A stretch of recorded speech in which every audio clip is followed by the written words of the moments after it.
Perkenalkan, nama saya Rina Umi Sofiana. Halo, perkenalkan nama saya Rahmanul Aini. Halo, perkenalkan nama saya Matata Clarissa.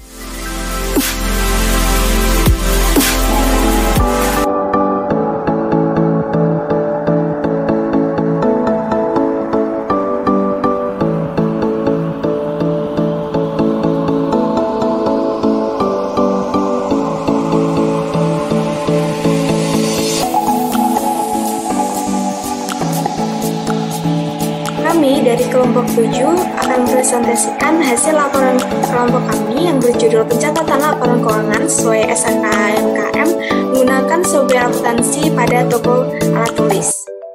Nah, dari video ini nantinya kita dapat mengetahui bagaimana pencatatan keuangan berdasarkan PSAKMKM berbasis accurate dan zahir pada toko Nabila dengan tujuan memudahkan pembuatan laporan keuangan. Kelompok kami berharap dalam video ini nantinya dapat memberikan pengetahuan dan wawasan yang baru mengenai pembuatan laporan keuangan pada toko Nabila dengan pemanfaatan software akuntansi berdasarkan PSAKMKM. Toko yang kami gunakan pada saat ini itu bernama Toko Nabila, di mana Toko Nabila ini dimiliki oleh Bapak Irfan Riyadi yang lahir di Jember pada tanggal 6 Februari tahun 1983. Ia memiliki alamat yang sama dengan toko yang ia miliki, yaitu di Jalan Lejen Sutoyo nomor 63, Kebonsari, Sumbersari, Jember. Jadi selanjutnya pada aktivitas kegiatan, yang pertama itu dilakukan adalah menghubungi toko Nabila. Jadi untuk mengonfirmasi apakah diizinkan untuk melihat lokasi UMKM secara langsung, dan khususnya itu kita bisa melihat proses pencatatan keuangan yang dilakukan oleh toko Nabila secara manual. Lalu untuk yang kedua, setelah kita disetujui oleh pemilik toko, kita tuh bisa berkunjung ke tokonya, yaitu toko Nabila, untuk melakukan wawancara dengan pemilik toko, dan bisa juga mengajukan beberapa pertanyaan seperti yang pertama, kapan awal mula toko Nabila ini didirikan, lalu yang kedua, berapa modal awal untuk mendirikan usaha ini, juga berapa pendapatan dalam 1 bulan, lalu berapa keuntungan yang didapat dalam 1 bulan, bisa berapa pengeluaran dalam 1 bulan, dan juga kita ingin mengetahui bagaimana sistem pencatatan keuangan dari toko Nabila ini. Lalu yang ketiga, setelah kami melakukan wawancara, kami tuh dapat melihat bagaimana pencatatan keuangan pada toko Nabila. Dan ternyata pencatatannya itu masih dilakukan secara manual dengan ditulis di kertas biasa, dan pencatatannya belum sesuai dengan standar akuntansi secara umum.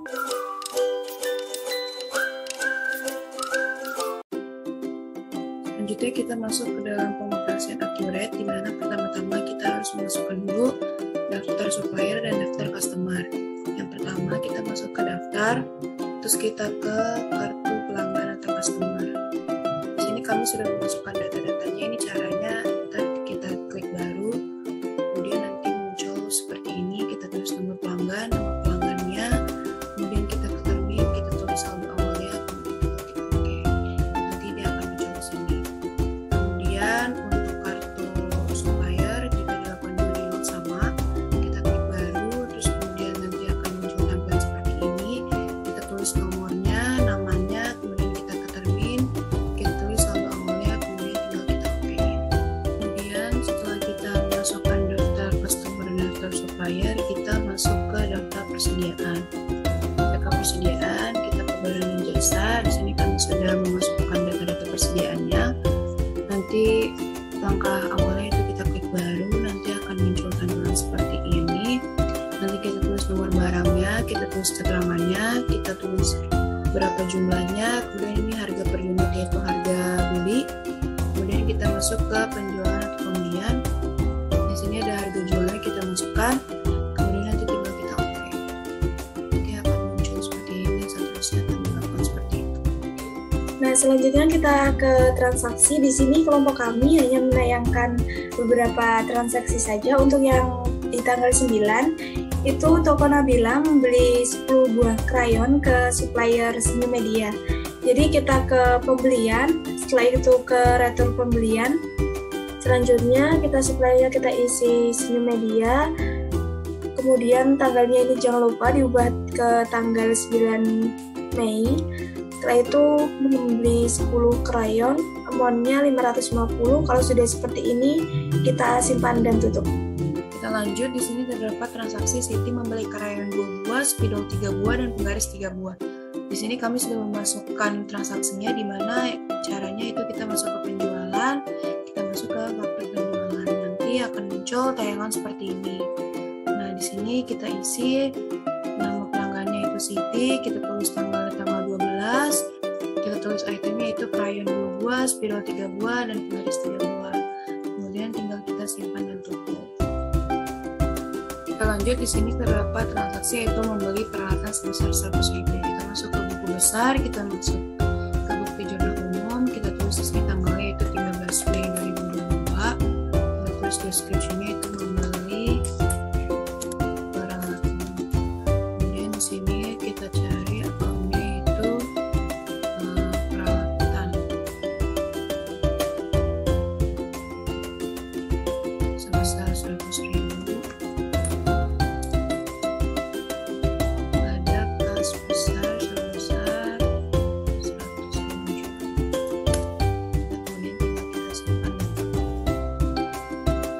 Kemudian transaksi di tanggal 29, Dennis membeli 2 spidol, 3 ballpoint, dan 2 penggaris. Kita ke penjualan, kemudian ke retur penjualan, dan di sini kita pilih customer-nya adalah Dennis. Untuk tanggalnya kita catat di tanggal 29 Mei, kemudian itemnya di sini, dan item deskripsinya kita catat sesuai pembelian Dennis, kemudian total returnya sebesar 25.000. Kalau sudah seperti ini, kita simpan dan tutup. Setelah kita melakukan pencatatan pada 1 bulan di bulan Mei, selanjutnya kita melakukan jurnal perusahaan karena pada tanggal 13 Mei itu ada dibeli peralatan sebesar 100%. Maka kita ke buku besar, kemudian ke bukti jurnal umum.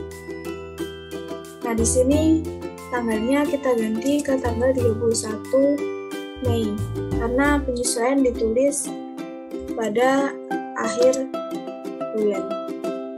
Nah, untuk akunnya adalah biaya penyusutan pada akumulasi penyusutan peralatan sebesar 8.333. Ini didapatkan dari 100.000 dibagi 12. Kemudian setelah seperti ini kita simpan dan tutup.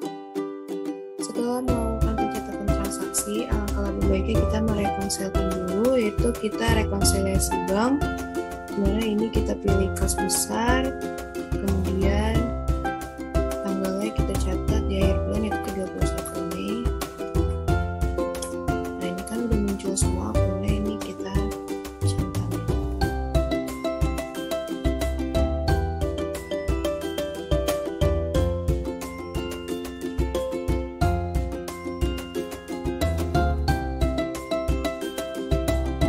Setelah semuanya sudah selesai, ini total beredarnya harus mulai baru, habis itu kita save and close.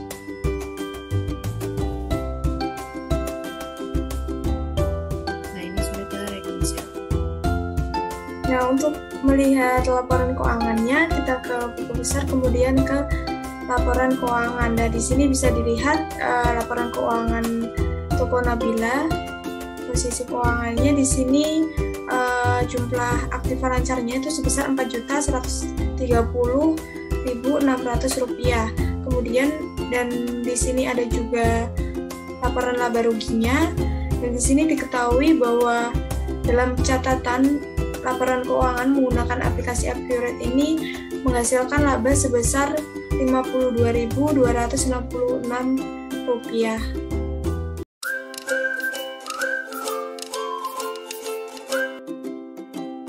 Di sini saya akan menjelaskan tentang pengoperasian dari aplikasi Zair untuk pembuatan laporan keuangan pada toko Nabila.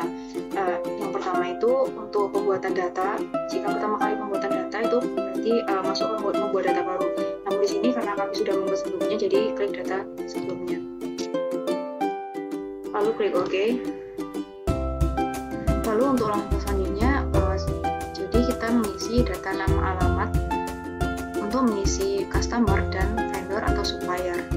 Di sini bisa klik tambah data. Lalu di sini namanya, jika personal itu diklik personal, namun jika company bisa dipilih company. Dan di sini bisa diisi alamat, kota, dan negaranya. Nah, sebelumnya kami sudah membuat, jadi mari kita lihat. Di sini ada customer, yaitu para pelanggan, dan di sini juga ada para vendor.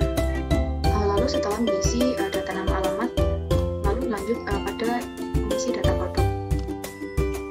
Nah, selanjutnya di sini pada data barang atau persediaan bisa diisi kode barang, dan di sini deskripsinya yaitu nama barangnya. Lalu satu laporan ini bisa diisi pieces. Nah, di sini pengisiannya tuh yaitu harga jual satuan. Nanti untuk harga beli diisi pada saldo awal persediaan.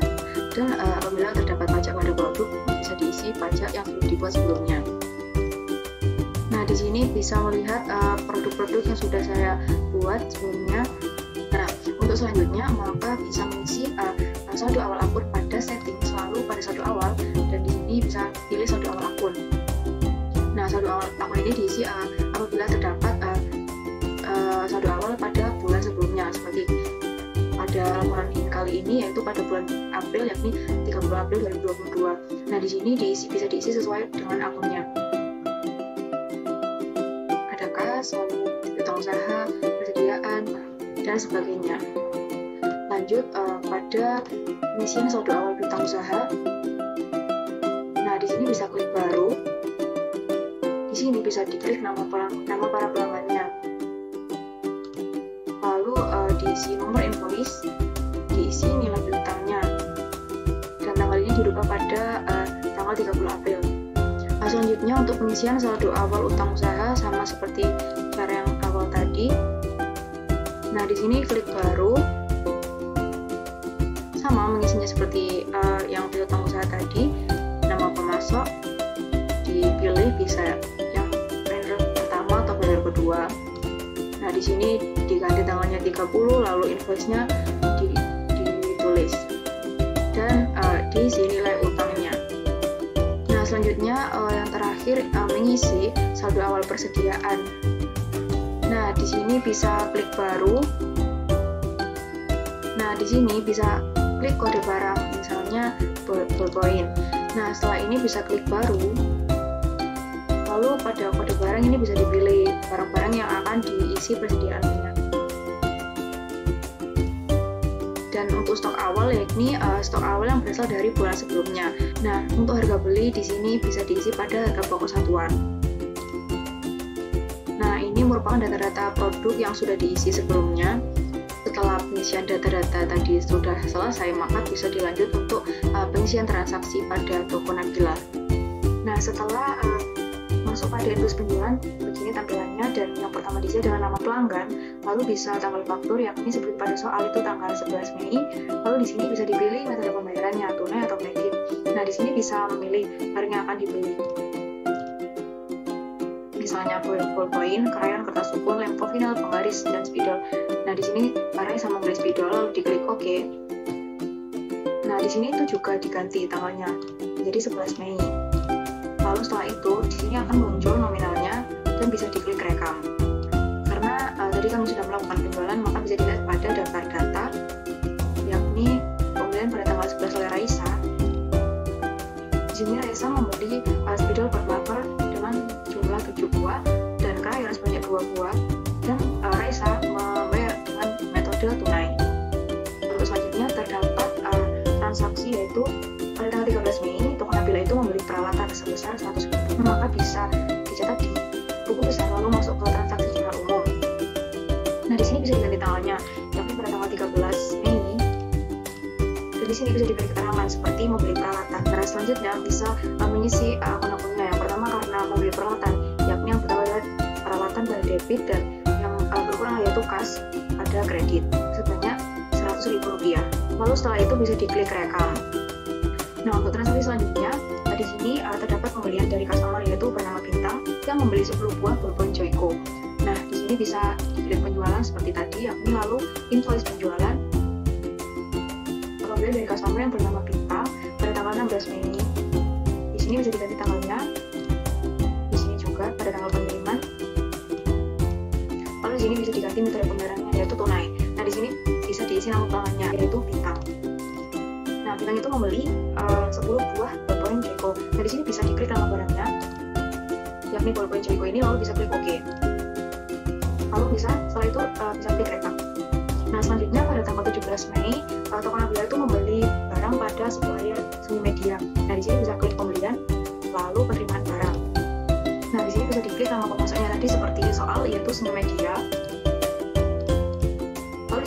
diganti pada tanggal pembeliannya, yaitu tanggal 17 Mei. Nah, di sini Tokopedia itu membeli secara tunai pada pemasok seni media. Nah, di sini selanjutnya bisa diisi nama barang yang dibeli oleh Tokopedia, lalu karena di sini ada beban pengiriman sebesar 30.000, di sini bisa diisi 30.000-nya. Lalu setelah itu bisa diklik rekam. Nah, karena pada tanggal 13 Mei itu Tokopedia itu membeli peralatan sebesar Rp100.000, maka terdapat jurnal penyesuaian pada peralatannya. Nah, itu bisa diklik buku besar, lalu pada transaksi jurnal umum. Nah, di sini diisi jurnal penyesuaian. Lalu di sini bisa diganti tanggalnya, yaitu pada tanggal 31 Mei karena pada akhir bulan. Karena untuk akunnya itu beban penyusutan mesin dan peralatan pada akumulasi penyusutan mesin dan peralatan sebesar Rp8.333. Nah, nominal ini berasal dari pembelian peralatan tadi yakni Rp100.000 dibagi dengan 12. Lalu setelah pengisiannya itu bisa diklik rekam. Nah, teman-teman, jadi pada aplikasi Zahir Accounting juga menyediakan fitur laporan. Dari sini, perusahaan khususnya Toko Nabila dapat mengakses laporan keuangannya secara real time. Seperti yang disyaratkan oleh SHKMKN, bahwa laporan keuangan ini terdiri dari laporan laba rugi, laporan posisi keuangan, dan catatan atas laporan keuangan perusahaan. Maka, Zahir Accounting juga menyediakan laporan laba rugi yang seperti ini, seperti gambar di samping ini. Bahwasannya menunjukkan kinerja perusahaan mengenai penjualan dan beban operasional perusahaan. Nah, di sini dapat dilihat dalam pencatatan menggunakan aplikasi Zahir Accounting bahwa Toko Nabila menghasilkan laba sebesar Rp51.057. Selanjutnya, ada juga laporan posisi keuangan seperti gambar di samping ini yang menunjukkan kekayaan perusahaan mulai dari aset, kewajiban, dan ekuitas. Toko Nabila ini merupakan usaha menengah yang bergerak dalam bidang penjualan alat-alat tulis. Toko ini didirikan oleh Bapak Ivan Riyadi, yang dimana toko ini beralamatkan di Jalan Lajeng Sutoyo 63, Kebonsari, Sumbersari, Jember. Dalam melakukan pencatatan keuangan, Toko Nabila ini diketahui masih menggunakan cara yang masih sangat sederhana, yaitu dengan mengurangkan pendapatan dengan pengeluaran. Dan hasilnya pada periode bulan Mei ini, Toko Nabila memperoleh laba sebesar Rp52.266, sehingga dapat dikatakan bahwa UMKM Toko Nabila ini dalam kondisi yang baik. Hal ini juga dikatakan pentingnya pencatatan laporan keuangan yang sesuai dengan standar PSAK EMKM.